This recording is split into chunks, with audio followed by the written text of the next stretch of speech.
Bienvenidos a otro video de su canal acerca de la vida en Canadá. En este video te vamos a enseñar cómo hacer un currículum y una carta de motivación para conseguir un trabajo aquí en Canadá.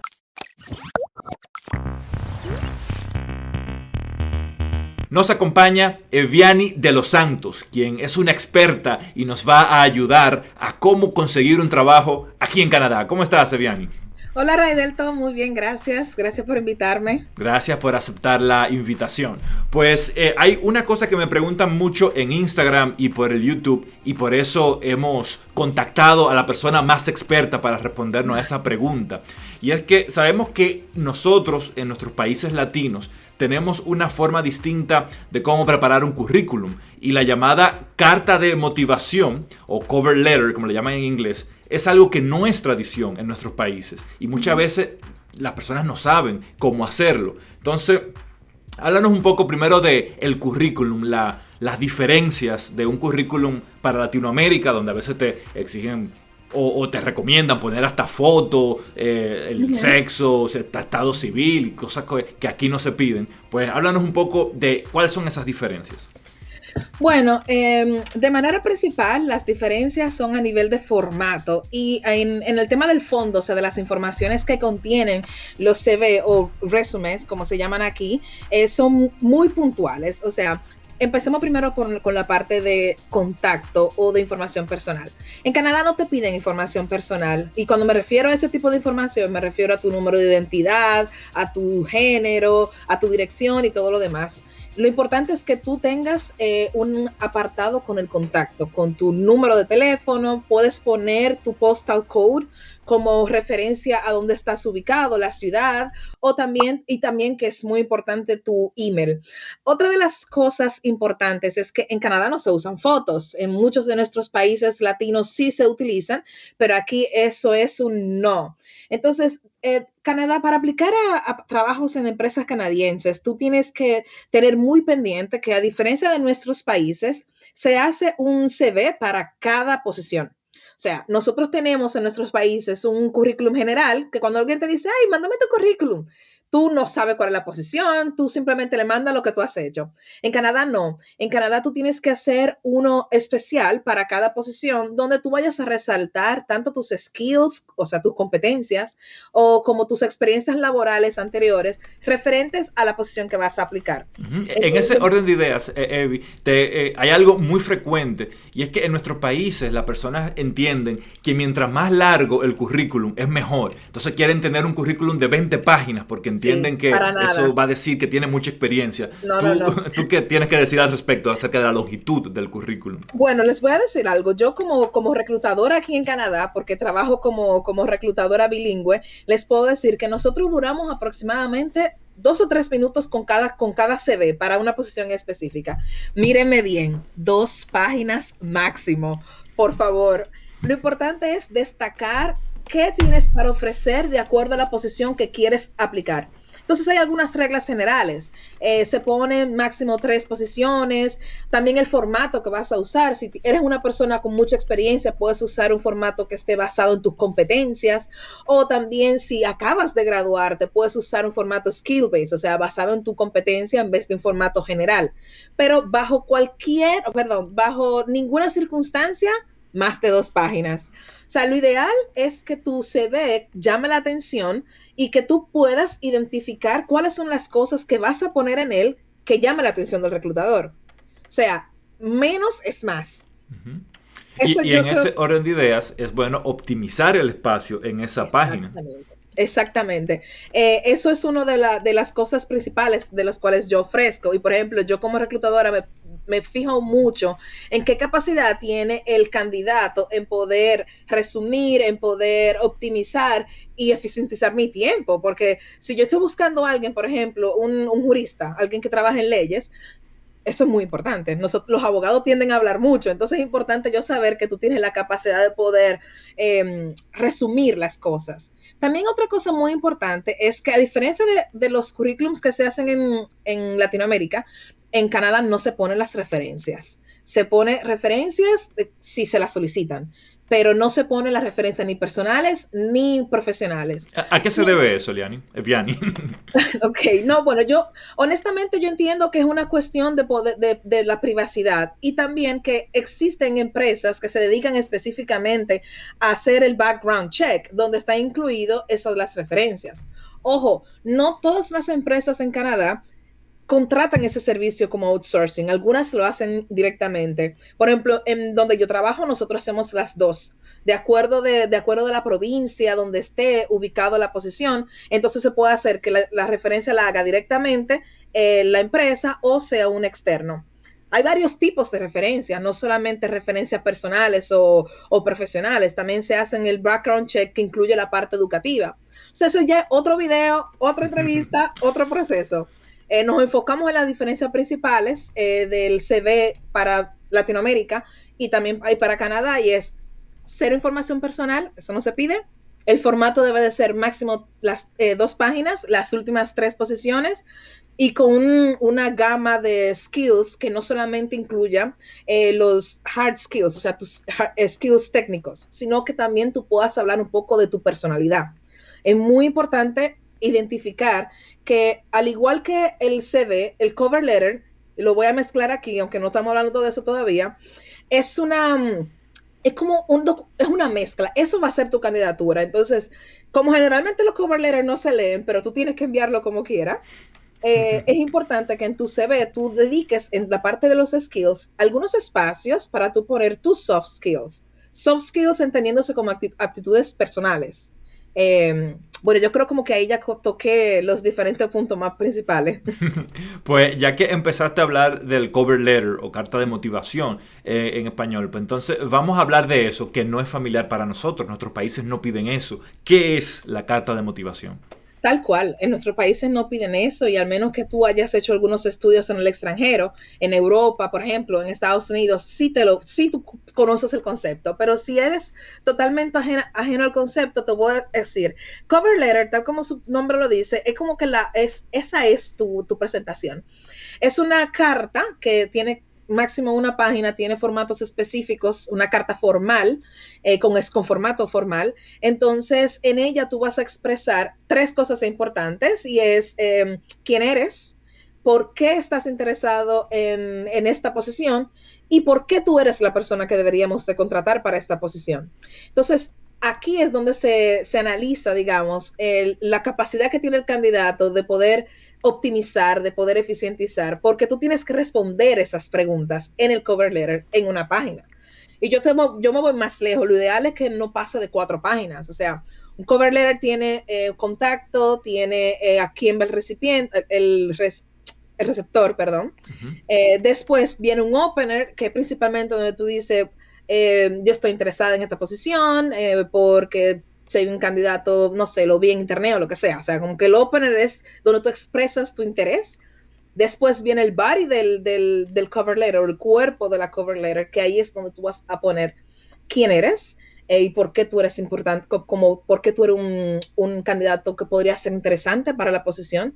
Y por último, un closer, que es como donde te vas a despedir y vas a llamar la atención del reclutador o del hiring manager, depende a quién vaya dirigida. El cover letter también debería de tener el mismo formato en forma, o sea, me refiero en letras, número de letras, estilo que el CV, porque es una sola candidatura. Entonces, al igual, tú tienes que cambiarla cuando vas a aplicar a cada posición de la misma forma que cambias tu CV. Y por último, es muy importante, les voy a dar un tip, que a mí personalmente me funcionó bastante, y es que el cover letter es, tú no puedes poner lo mismo que tú tienes en tu CV. Tienes que ahí hablar un poquito de esos soft skills. Y es súper bueno cuando tú te encuentras con un cover letter que llama la atención, porque tiene ejemplos puntuales de por qué tú te consideras una persona con communication skills. Por ejemplo, en mi caso, voy a ponerme de ejemplo. En mi cover letter, yo puse que yo tengo excelentes communication skills, social and communication skills. Por ejemplo, yo tenía un programa de radio en Santo Domingo de estudiar en Francia, lo cual es cierto. Entonces, yo lo puse como un ejemplo ahí. Y de esa forma yo puedo conectar lo que yo estoy diciendo que soy con lo que yo he hecho. no sé si pueden entender un poquito la analogía. Eso es algo que yo no lo pongo en mi CV porque de acuerdo, claro, depende de la posición que voy a aplicar. Pero en mi CV general yo no pongo que yo tenía un programa de radio en Santo Domingo. No sé si pude responder tus Sí, sí, preguntas, sí. Raquel. Claro, me parece que quedó muy claro. Y hay algo que tenemos que aprovechar de Eviani, y es que ella está del otro lado de la mesa, es decir, a Eviani le toca evaluar esas cartas de motivación y esos currículum. Entonces, te quería preguntar en esa línea, que quiero saber cuáles son esos puntos, esas cosas que tú entiendes que son errores frecuentes que encuentras en currículum y en carta de motivación. Muy largo, es el error más frecuente, es que es muy largo.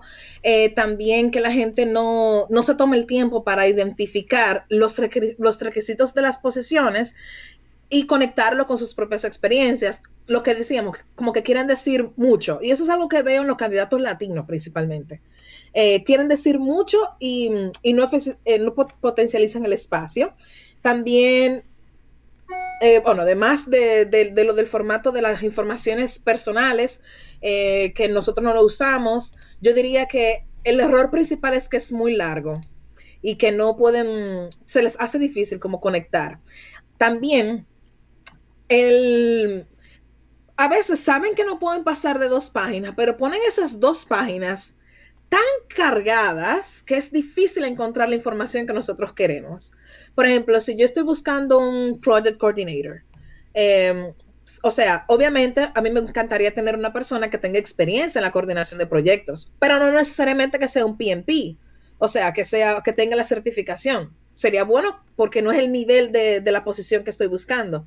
Entonces, si tú eres un project coordinator, tú necesitas organización y time management. Entonces, ¿cómo tú me vas a dar un CV tan cargado que yo no, o sea, ¿dónde están tus skills de organización? Entonces, básicamente, yo diría que esos son los errores principales, como presentar candidaturas sin la atención al detalle de acuerdo a la posición que vas a aplicar. Y con el cover letter, bueno, ¿qué te digo? La gente pone lo mismo que pone en el CV. Es como una narración de tu CV. Y ese es el error número 1. Y eso se ve no solamente en los candidatos latinos, yo lo veo de manera general. Y la pregunta te la hago ahora a la inversa. ¿Cuáles son puntos positivos que son indicadores que tú lo ves y te da ganas de seguir leyendo la carta de motivación o el currículum? Bueno, de la misma línea, un currículum que yo vea que esté bien detallado, pero que no me abrume, eso es uno. Segundo, a mí me gusta poner education and training como que junto. Yo siento que es una manera es más eficiente. Si yo estoy buscando un candidato que yo necesito que tenga un background académico en específico, me gusta como que toda la información esté ahí en un solo apartado, no que lo tenga separado porque yo tendría que estar buscando. Y también que las experiencias laborales las pasadas sean como que directamente relacionadas a la posición que estás aplicando. Otra cosa que a mí me gusta mucho es cuando yo veo de manera personal, cuando yo veo un CV que los skills son muy puntuales y no solamente tú me estás dando en tu CV skills técnicos. ¿Por qué? Porque algo que yo me he dado cuenta de ejerciendo el reclutamiento aquí en Canadá es que es muy importante que la persona que vamos a contratar sea el good fit para el team. O sea la persona correcta que va a entrar dentro del equipo. Eso es muy importante. Tú puedes tener la mejor candidatura a nivel técnico, pero si tu candidatura no presenta un poco de quién es Ray Delto, por ejemplo, y cómo Ray Delto pudiera ser un buen fit para el equipo, entonces ya tú tienes un handicap. Y algo muy importante también, y que voy a aprovechar la plataforma, la candidatura no es solamente el CV y el cover letter, eso es lo primero para tú poder seguir como que cruzando el proceso de reclutamiento. Pero lo más importante es tu preparación para la entrevista. ¿Qué tiene que tomar en cuenta un candidato para la entrevista? Mucho, porque el cover letter y, bueno, tu resumen, tu CV, te va a permitir obtener esa entrevista. O sea, cuando ya tú pasas el proceso de CV, quiere decir que ya tú pasaste la primera etapa del pre-screening, que lo hace un sistema. Entonces, por eso es importante tú hacer tu CV correctamente para la posición. Es un sistema, es como una computadora, digamos, una máquina, que yo le pongo los parámetros del tipo de candidato que yo necesito y él me va a dar todos los CV que hayan aplicado con ese parámetro. Esa es la primera fase que tú tienes que cruzar. Después, que yo como reclutadora veo los CV y digo que yo escojo a Raidelto, escojo a Juan y a María para tener una entrevista. Hay varios tipos. Puede ser que sea una entrevista personal, directamente yo con la persona. Puede ser una entrevista, digamos, colegiada, o sea, que sea yo con mi hiring manager, mi jefe, otra persona, para el candidato. Entonces depende si hay si la entrevista es con una sola persona, es como más fácil tener una conversación. Entonces el tip principal no es una entrevista de trabajo, es una conversación que yo voy a tener con esta persona para que esa persona me conozca y yo conozca a la persona y la empresa. Porque la entrevista de trabajo no es solamente yo necesito un trabajo, contrátenme. Tú también vas a entrevistar a esa empresa, tú también vas a identificar las cosas que a ti te interesen, su estilo de management, los beneficios que tenga la empresa, la cultura, depende de dónde estés. Por ejemplo, siempre tú tienes que estar claro que te van a preguntar qué vas a traer al equipo. En fin, la entrevista es lo más importante porque ahí es que se da la interacción y ahí es donde la gente se va a dar cuenta si tú realmente eres un buen fit para el equipo que ellos están buscando. Un tip que les voy a dar para las entrevistas, perdón, que hablo mucho. No, eso es lo que la gente quiere, te quiere escuchar y saber más, dale. Pero bueno, un tip que les puedo dar para las entrevistas es que si tienen una entrevista con varias personas, miren a los ojos a sus interlocutores. Si alguien te pregunta algo, tú puedes responder con la técnica de repetir lo que ellos te están preguntando para ver si tú realmente entendiste, que eso funciona mucho. Pero trata de mirar a los ojos a todos los interlocutores. No enfoques las respuestas a una sola persona. También, otro tip es usar experiencias pasadas, personales, para romper el hielo, para comenzar la conversación. Tú puedes decir, por ejemplo, bueno, algo que no está en mi CV, tomemos de parámetro otra vez el tema de Project Coordinator, esa posición. Bueno, algo que no está en mi CV es que yo durante el verano del 90, yo trabajé coordinando un proyecto grande para niños, donde yo me encargaba de hacer las quotations, eso se llama, ¿cómo se dice quotation? Como licitación. Licitaciones, exacto. Entonces, como que tú puedas dar algunos ejemplos personales tuyos, de experiencias personales, enfocadas en el trabajo. Por ejemplo, en mi caso, una vez cuando hablábamos del tema del communication skills, que es muy importante cuando tú eres reclutador, tú poder tener ese contacto. Yo dije, bueno, otra experiencia que yo puedo resaltar es que yo representé a Dominicana en Japón en un programa de intercambio y me rompí un dedo. Entonces, como que por ahí tú empiezas a demostrar un poquito tu personalidad, pero no deja de quitar mérito a lo que tú has hecho. Entonces, de esa forma, es importante, yo creo que destacarte como persona, pero también que pueda enfocarse con la posición que estás buscando. Y algo que han mencionado mucho los expertos es estar muy pendiente de que no hayan vacíos en tu currículum en cuanto al tiempo, que no hayan 2 años vacíos. Entonces, explícame por qué es tan importante eso y qué hacer en casos donde realmente hay un hoyo en tu currículum. Mira, yo creo que eso depende mucho del tipo de posición y también de la empresa, porque a todo el mundo le pueden pasar cosas. O sea, hay gente que se retiran 2 años del mercado laboral por la maternidad, porque quieren tomarse un año sabático o porque, no sé, quieren ayudar a alguien. O sea, tú puedes tener todas sus razones personales para eso y eso no está mal. Y eso simplemente es exponerlo al momento de las preguntas. Pero existe una forma de tú en tu CV poder como que presentar tus experiencias con ese gap. Y es con el CV basado en competencias.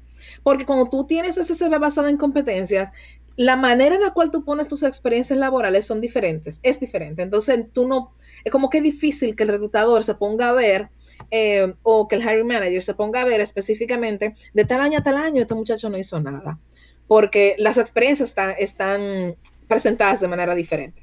Entonces, tú tienes 2 maneras, o sea, o lo presentas así y expones al momento de la entrevista, o si no, puede ser una manera de tú hablar en tu cover letter, la razón por la cual tú tienes ese gap, o simplemente haces tu CV donde sea skill based y no esté presentado de la manera general, digamos, la experiencia laboral. Hay una pregunta que se hacen en mucha entrevista que muchos entrevistados la encuentran muy difícil y es cuando te preguntan cuál es tu expectativa salarial.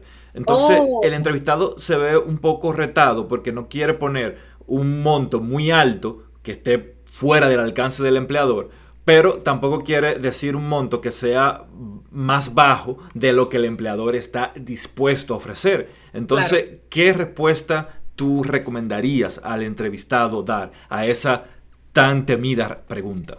Sí, yo te digo la verdad, del otro lado, siempre que yo hago las entrevistas, yo siempre digo, discúlpame que es un tema súper sensible, pero es importante para nosotros saber cuál es tu expectativa salarial. Yo entiendo de los dos lados, como yo también he buscado trabajo y como reclutadora, que lo importante es olvidarte de esa, o sea, sácale el contexto de expectativa salarial y complétalo como expectativa de compensación. ¿Por qué? Porque el salario es parte de tu compensación. El salario no es tu compensación. Entonces, lo ideal es nunca dar un monto en específico, sino dar un rango de dinero, o sea, que vaya entre 10,000 a 15,000 para que haya ese rango.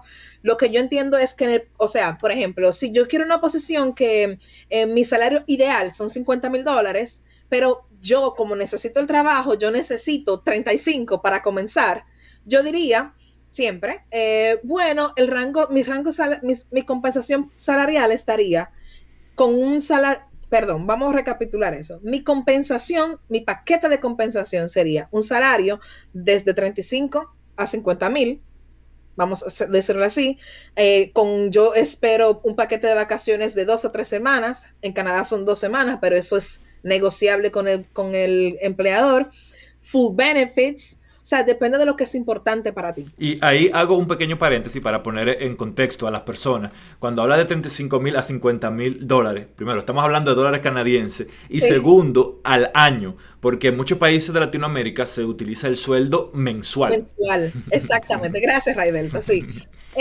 Pero también, o sea, depende de la industria donde estés trabajando. Porque si estás buscando un trabajo como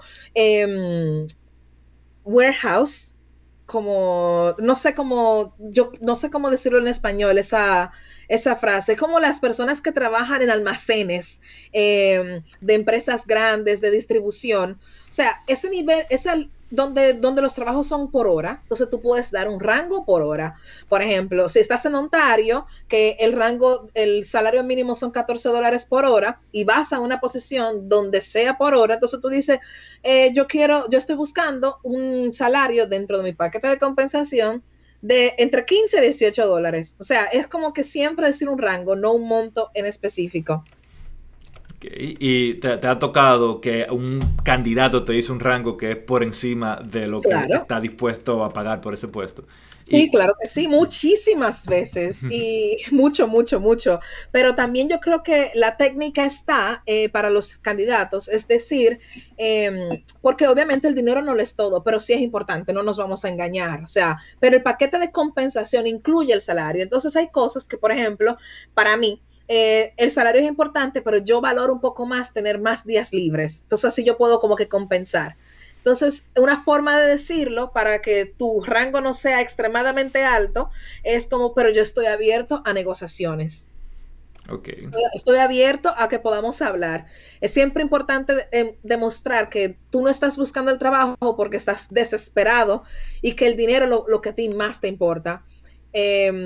Yo diría como que eso es como una información que está, yo no sé, como si fuera una crónica, que todo el mundo lo sabe, pero nadie lo habla. Es que el dinero es importante en una posición de laboral, pero tú nunca quieres ir a una entrevista diciendo, yo estoy aquí por el dinero.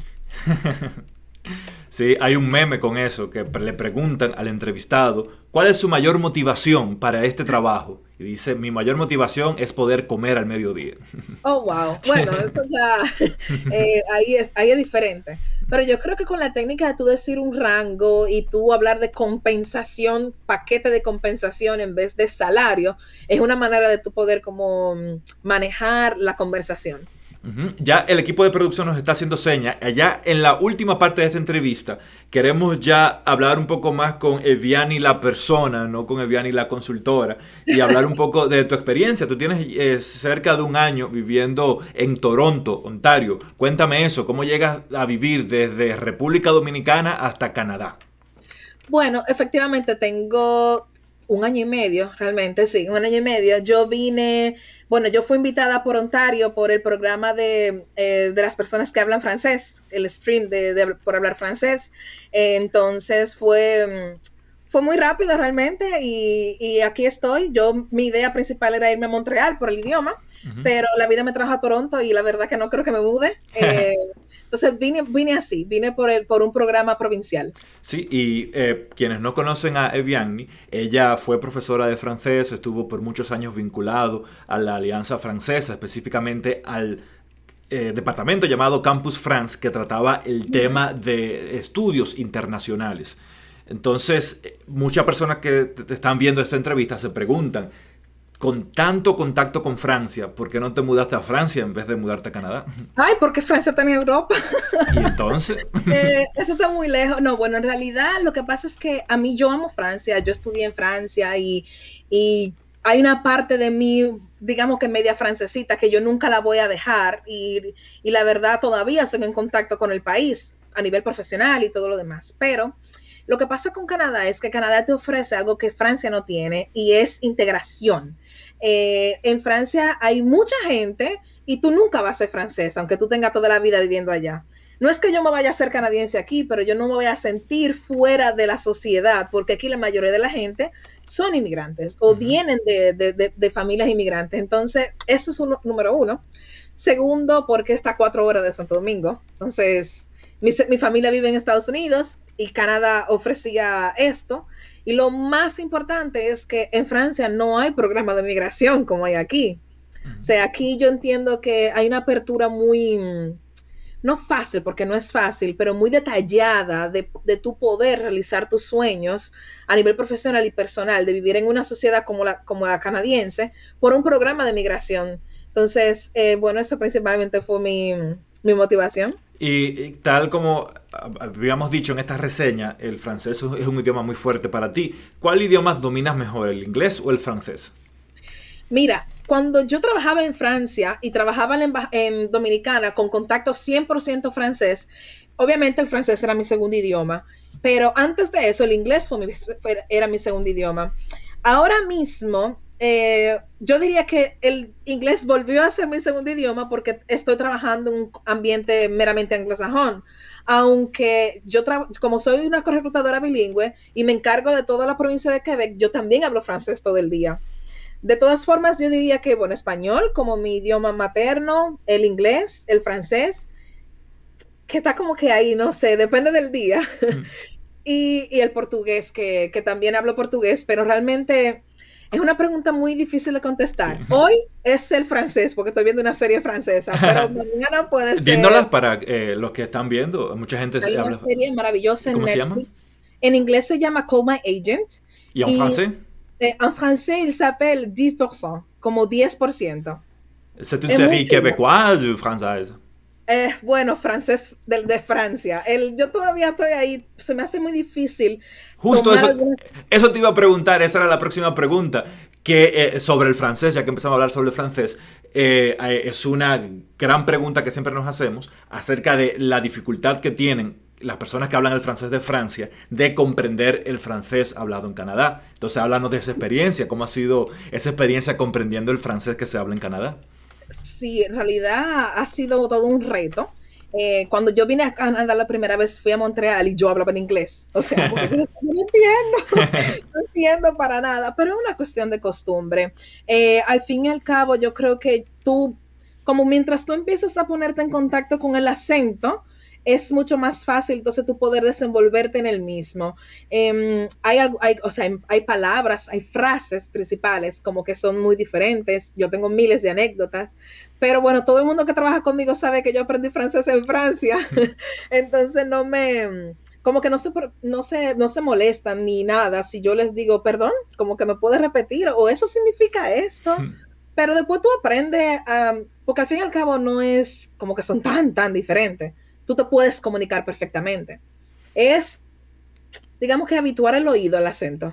Y claro, también cada idioma tiene diferentes registros. Si vamos al registro, digamos, formal, pues es muy parecido. Si escuchas un noticiero, Sí, puedes claro. entender cerca del 100%. Pero si bajamos ya a lo coloquial, ahí es donde está el problema, porque no hay solamente una diferencia de pronunciación, sino que el vocabulario cambia y está muy deformado. Entonces ahí es donde ya hay más dificultad para comunicarse.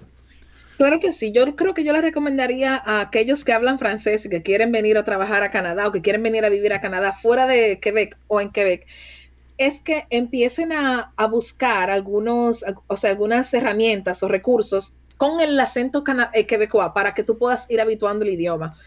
También existen muchas páginas de internet donde tú puedes hacer contacto con personas que están en la provincia, que son quebecois, donde tú puedas empezar a hablar. Porque al Ujú. fin y al cabo, como yo dije, el truco está en habituar el oído y tú como acostumbrarte a ese nuevo sonido. Pero una vez tú le coges el piso, ya. O sea, Ujú. no es muy difícil. Y hay miles de recursos, o sea, con internet ahora hay miles de recursos, películas, podcasts. Yo oigo muchos podcasts de Quebec, que la verdad nunca me aprendo los nombres porque yo lo pongo en Spotify como que ponme esto. Pero en verdad yo siento que eso me ha ayudado a poder escucharme, aprender a escuchar mejor el acento. Ujú. Y para complementar lo que acabas de decir, tú mencionaste dos cosas. Lo primero fue sitios de intercambio de idiomas. Yo les Ujú. puedo recomendar conversationexchange.com. Estás viendo la dirección aquí abajo. Conversationexchange.com es un sitio gratis que, tal como dijo Evianni, tú pones, yo hablo español y yo quiero intercambiar con una persona que hable francés que vive en Canadá. Entonces hacen un intercambio. Habla en francés, te ayuda a ti a practicarlo, y en intercambio, pues tú ayudas a esa persona a practicar un idioma que tú hables. A mí más... Eso se llama tándem. En francés se conoce como tándem. Hacer un tándem, también lo pueden buscar así, como tándem, y van a aparecer otras páginas. Que yo creo que en español no tenemos como una palabra para ese intercambio. Pero bueno, ya saben que se dice tándem. Y la segunda cosa que quería mencionar sobre tu intervención es acerca, mencionabas que hay muchos sitios en internet que te ayuda con el francés quebecois, y en efecto es así. Yo puedo recomendar uno de los canales hermanos de este canal de YouTube, que es Ma Prof de Français. Están viendo aquí la dirección, el nombre del canal, que ella ha estado aquí en este canal, y es Geneviève Breton. Es una quebequense que tiene un canal específicamente de enseñar el francés quebequense. Entonces te habla de la cultura, de las tradiciones, de las palabras quebequenses, la contraposición de las palabras que se usan en Europa, y te habla de la historia, de por qué en Quebec se dice de una manera, en Francia se dice de otra manera. Yo tomé el curso, ella ofrece un curso que ya no es gratis, pero vale la pena, que es sobre aprender quebecois. Yo fui a la universidad aquí de Nuevo Brunswick a aprender acadiano, que son dialectos. Hay quien propone que el quebecois, el quebequense, es un dialecto. Eso lo propusieron en los 70 y le llaman joual, un dialecto, porque los franceses de Francia no lo entienden. Y el acadiano es un dialecto. Hay diccionarios de acadiano a francés. Oh, Para, wow, wow, para, mira. para que O veas. sea, es súper interesante porque hasta yo lo voy a utilizar. De verdad que sí. Gracias, Raidel. Excelente, pues ya se nos acaba el tiempo, nos dice el equipo de producción. ¿Qué palabras de cierre tiene para este público que está viendo con tanto entusiasmo esta entrevista? Bueno, lo que puedo decirles es que por favor se pongan en contacto conmigo, aquellos que quieran tener alguna asesoría, alguna consulta con respecto a la preparación profesional de sus candidaturas para fines laborales o para fines de estudios. Yo con mucho gusto les puedo ayudar con eso como parte de los servicios que ofrece una plataforma que tengo que se llama Interexpert. Lo pueden buscar en Instagram. Raidelto, por favor, comparte el... Sí, claro. Ellos, el primero lo están viendo en la descripción del video, pero también aquí en pantalla está viendo aquí la cuenta de Instagram de Interexpert para que vayan a seguirte. Gracias, pero yo con muchísimo gusto estoy aquí para poder ayudarlos y apoyarlos a sus búsquedas laborales y también de manera personal. Si alguien tiene alguna pregunta, si quiere saber un poquitito más de mi historia, yo estoy 100% abierta. Y lo último que quiero decir es, Redelto, muchísimas gracias por invitarme y por permitirme esta plataforma con tus seguidores, de yo poder hablar un poquito. Realmente me siento toda una estrella, así que gracias. Lo eres una estrella. Gracias. Bueno, pues muchas gracias a ustedes por seguirnos. Recuerden que nosotros también tenemos una cuenta de Instagram, que es como ven aquí abajo, Raidelto_Hernández. Muchas gracias y nos vemos el próximo viernes. Hasta la próxima.